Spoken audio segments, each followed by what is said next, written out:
හැමෝම ආදරෙන් පිළිගන්නවා භාෂු 369 YouTube channel එකට. ඉතින් අද කතා කරන්න යන්නේ නම් එච්චරම හොඳ දෙයක් නෙමෙයි. හොඳ දෙයක් නෙමෙයි කියන්නේ සතුරු හිතන දෙයක් නෙමෙයි. මොකද අපි ආදරය කරන අපේ රැජින මාල්නී පොන්සේකා සිනමාවේ රැජින. ඉතින් මේ වෙද්දිය අප අතරින් වියෝ වෙලා තියෙනවා. ඉතින් සිනමාවේ අභිමානයට එයාගේ අභාවය අපේ කලා ක්ෂේත්‍රයට මහත් අහිමිවීමක්.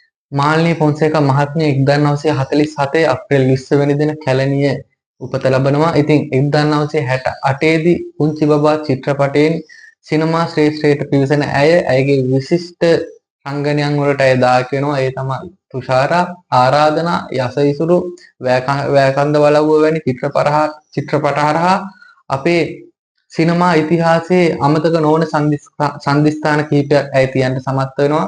ඒ වගේම තමයි ඇය සරසවි සම්මාන උල්ලේ හොඳම නිළිය සම්මානය වසර 12ක් අඛණ්ඩව දිනාගෙන තියෙනවා.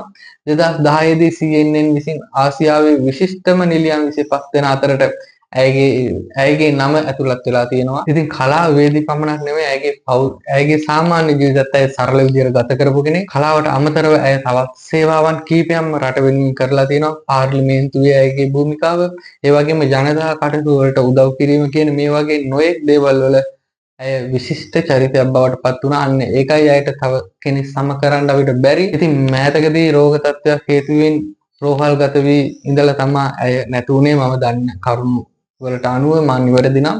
ඉතින් අවසාන වශයෙන් අපිට කියන්න තියෙන්නේ ස්තුතියි අපිට මේ දුන්න මතකයන් ගොඩට. ඔබ අපගේ කලාවේ හැමදාම රැජිනම තමා. ඉතින් අපේ හදවත් තුල හැමදාම ඔබ ජීවමානයි.